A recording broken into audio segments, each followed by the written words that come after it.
누가복음 21장 1절에서 4절까지의 말씀을 봉독하겠습니다. 예수께서 눈을 들어 부자들이 헌금함에 헌금 넣는 것을 보시고 또 어떤 가난한 과부가 2렙돈 넣는 것을 보시고 이르시되 내가 참으로 너희에게 말하노니 이 가난한 과부가 다른 모든 사람보다 많이 넣었도다. 저들은 그 풍족한 중에서 헌금을 넣었거니와 이 과부는 그 가난한 중에서 자기가 가지고 있는 생활비 전부를 넣었느니라 하시니라. 아멘. 성경 말씀을 읽다 보면 성경에는 참 미스테리한 내용들이 많습니다. 여러분 혹시 요한복음 1장에 예수께서 나다나엘이라는 사람과 만나 나눈 이야기를 아십니까? 예수님의 12제자 중에 한 사람인 빌립이 먼저 주님의 부름을 받습니다. 그런데 그 즉시로 그 친구에게 달려갑니다. 그 친구가 바로 나다나엘입니다. 모세가 기록했던 선지자들이 기록했던 그분을 내가 만났는데 그분은 바로 나사렛 예수님이다. 그러자 이 나다나엘이라는 사람이 시큰둥하게 말합니다. 나사렛에서 무슨 선한 것이 있겠느냐. 이를테면 이런 거죠. 그 총구석에서 무슨 대단한 사람이 날 수가 있다는 거냐. 그랬더니 친구 빌립이 말합니다. 그러지 말고 와서 한번 봐라. 못 이기는 척 친구의 손에 이끌려 예수께 나오는 나다나엘을 보시고 주님이 한 말씀 하시죠. 보아라, 이 사람은 참으로 이스라엘 사람이다. 그 속에 간사한 것이 없다. 그랬더니 아니 도대체 어떻게 나를 아십니까? 라고 반문합니다. 그랬더니 예수께서 참 뜬금없는 말씀을 하십니다. 빌립이 너를 부르기 전에 네가 무화과 나무 아래에 있을 때 내가 너를 보았다. 이 한 말씀에 나다나엘이 예수님을 고백하는데 그 고백이 놀랍습니다. 당신은 하나님의 아들이십니다. 그리고 이스라엘의 임금이십니다. 도대체 무화과 나무에서 무엇을 하고 있었길래 그 한 말씀으로 나다나엘은 예수님을 이스라엘의 임금으로 고백할 수 있었을까요? 나중에 천국 가면 나다나엘 붙잡고 물어봐야 할 일입니다. 그런데 방금 소개해드렸던 이 이야기가 오늘 본문을 이해하는데 대단히 중요한 힌트가 될 수 있습니다. 사람들은 내일에 대한 꿈과 기대를 가지고 살아가죠. 이것은 오늘을 살아가는데 힘이 됩니다. 입시를 준비하는 학생도, 내일이면 군 생활을 시작해야 하는 청년도, 처음으로 출구하는 직장인 초년생도 내일에 대한 꿈과 기대를 가지고 모든 일들을 시작합니다. 수험생이 언제까지나 수험생으로 남아있기를 바라는 사람은 없을 겁니다. 입대하는 청년이 죽을 때까지 군대에 말뚝을 박아야 한다. 그런 마음으로 입대하는 청년은 없을 것이고요. 처음 직장 생활을 시작하는 이가 여기에서 만년 사원으로 남기를 바라는 그런 사람도 없을 겁니다. 오늘보다 더 나은 내일, 미래를 꿈꾸고 소망하며 기대를 가지고 오늘을 견디고 내일을 살아가는 것이 보통 사람들의 마음이 아닐까 싶습니다. 그런데 현실은 그리 녹록지는 않죠. 기대했던 바와 다르게 흘러갈 수 있습니다. 어려움이 직면할 때 그때마다 사람들은 선택을 합니다. 계속해서 이 길을 나아갈 것인가 아니면은 이 길을 포기하고 다른 길을 선택할 것인가. 신앙생활을 시작하는 사람들도 아마 그럴 것입니다. 이분들에게도 분명 신앙에 대한 기대가 있을 겁니다. 지금보다 더 나은 삶에 대한, 높은 깨달음에 대한 혹은 차원 높은 지식에 대한 그런 기대가 있겠죠. 혹은 인격적인 완성에 이르는 그런 기대가 있을지도 모르겠습니다. 그런데 막상 신앙생활을 하다 보면 더 나은 삶과 그리고 신앙은 그다지 긴밀한 상관관계가 없다는 이야기를 듣습니다. 쉽게 말해 신앙생활 열심히 하면 성공하고 부자 되는 줄 알았는데 그것과 별로 상관이 없다는 겁니다. 열심히 기도한다고 해서 모든 애군이 다 떠나가는 것, 그런 일도 없다는 겁니다. 깊은 지적 이해에 이르는 것, 훌륭한 인격을 갖게 되는 것, 이 모든 것도 어느 날 갑자기 뚝 떨어지는 일이 아니랍니다. 심지어 신앙생활 열심히 해도 믿지 않는 사람들이나 별반 차이 없이 고난이나 어려움이나 질병을 겪는 일들 똑같이 나타난다는 거예요. 신앙생활 시작해서 괜히 일요일에 쉬지도 못하고 교회 나와야 하는 부담, 교회에서 어떤 행사에 참여해야 한다는 부담, 헌금을 지출해야 한다는 그런 부담, 불확실한 구원 때문에 많은 부담만 가중된 것 같은 것이 신앙생활의 모습인지도 모르겠습니다. 왜 이런 일이 일어났을까요? 이것은 신앙에 대한 출발점이 잘못되었기 때문입니다. 요즘은 한자어를 참 많이 쓰지 않죠. 신앙이라는 말도 사실은 대단히 낯선 말입니다. 사람이 하나님을 믿고 우러러보며 의지하는 것, 이것이 신앙이라는 거예요. 다시 말해서 기독교 신앙은 하나님과 인간 사이에 특별한 관계로 규정짓습니다. 이 관계는 주종 관계를 넘어 대단히 인격적인 관계라는 것입니다. 부모와 자식 간의 관계, 선생님과 제자의 관계, 이런 것이 인격적인 관계죠. 인격적이라는 말은 하나님과 인간 사이에 믿음의 관계, 신뢰의 관계, 사랑의 관계가 전제된다는 거예요. 우리가 기대했던 그 신앙생활이 우리의 바람과 다르게 나타난다는 것은 인격적 관계를 간과했기 때문에 그렇습니다. 쉽게 한번 생각해 보십시오. 여러분이 저 멀리 다른 나라 어떤 사람을 돕는다고 생각을 해 보세요. 그런데 그에 대한 정보가 없습니다. 그가 무엇을 하는지, 어떻게 살아가는지 아무런 인격적인 교류 없이 기계적으로 돈만 보낸다고 생각을 해보세요. 얼마나 할 수 있겠습니까? 그를 얼마나 지원하고 보탬이 될 수 있겠습니까? 기독교 신앙은 하나님과 인간 사이의 인격적인 관계가 대단히 중요합니다. 그 인격적 관계가 시작되기 위해서는 하나님을 알아야겠죠.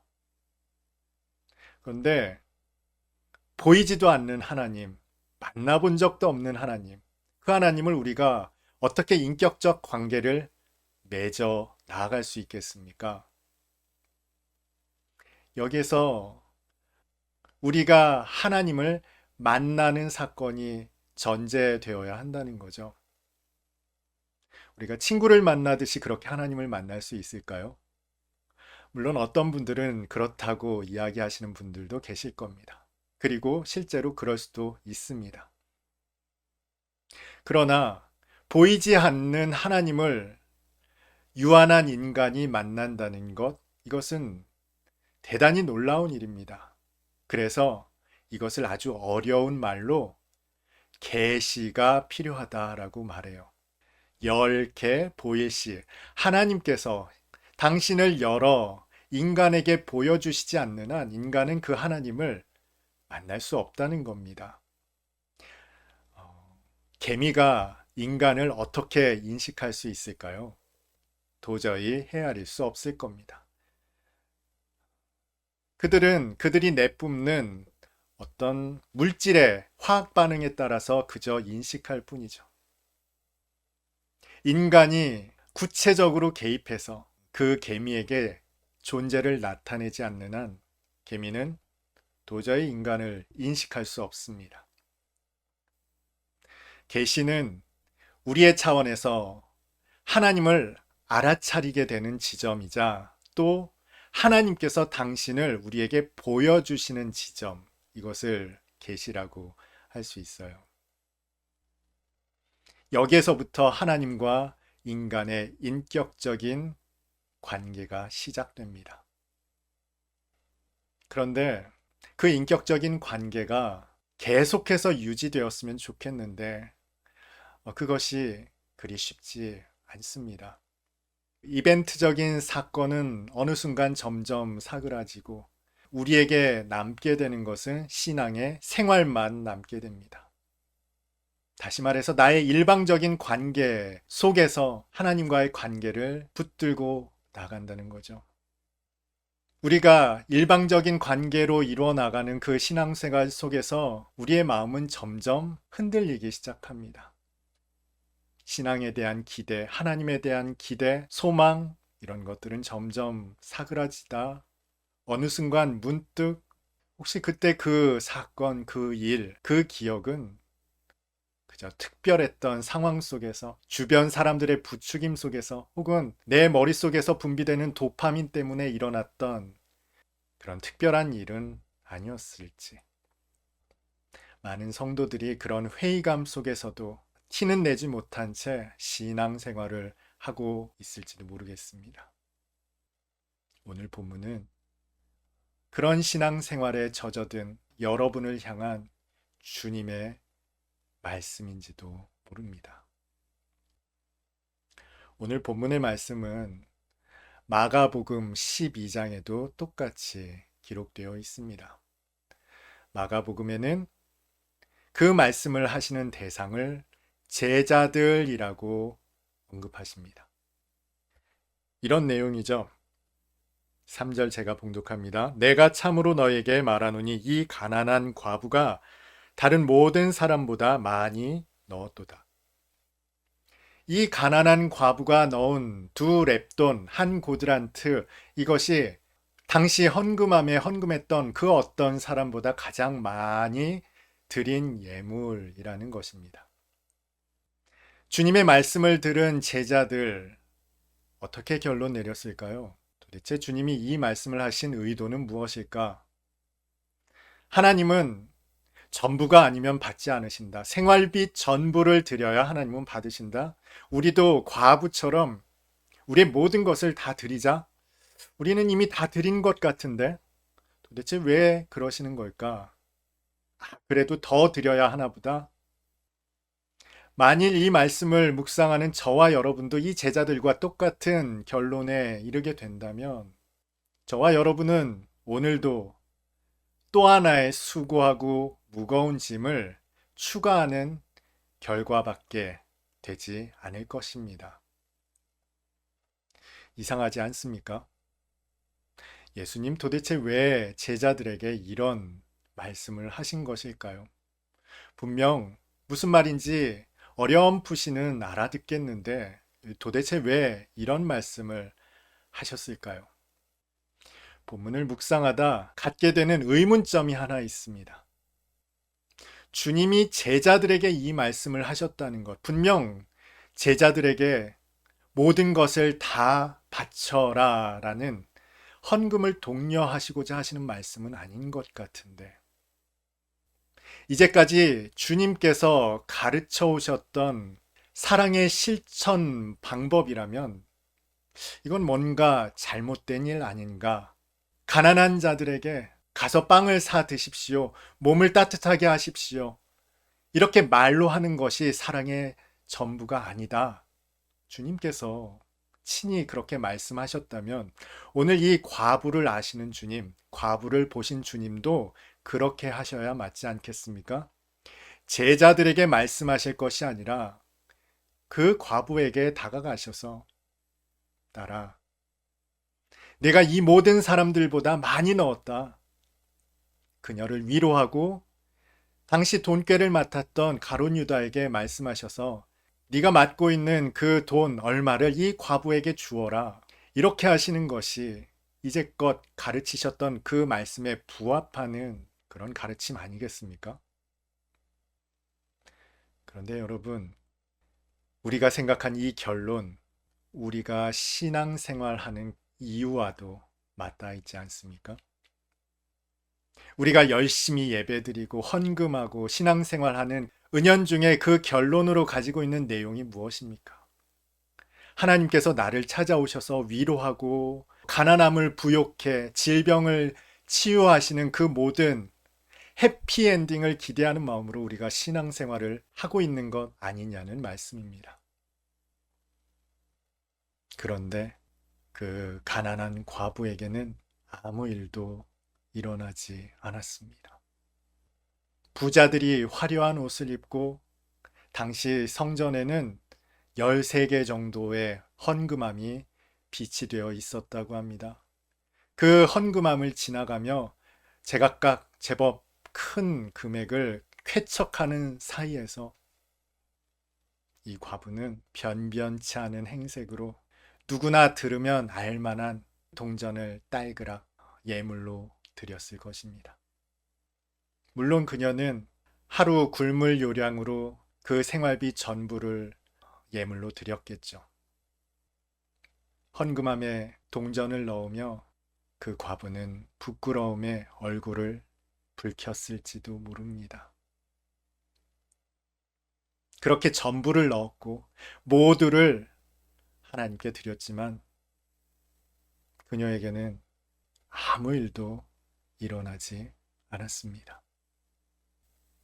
그러나 주님께서 제자들에게 말씀하셨습니다. 여기 있는 모든 사람보다 그녀가 가장 많이 넣었다. 주님께서 보셨다는 거죠. 주님께서 아신다는 겁니다. 이제 왜 오늘 본문의 말씀을 나누기 전에 나다나엘의 이야기를 말씀드렸는지 아시겠습니까? 먼 훗날 주님 앞에서 그녀는 변변치 않았던 자신의 생을 이야기하게 될 것입니다.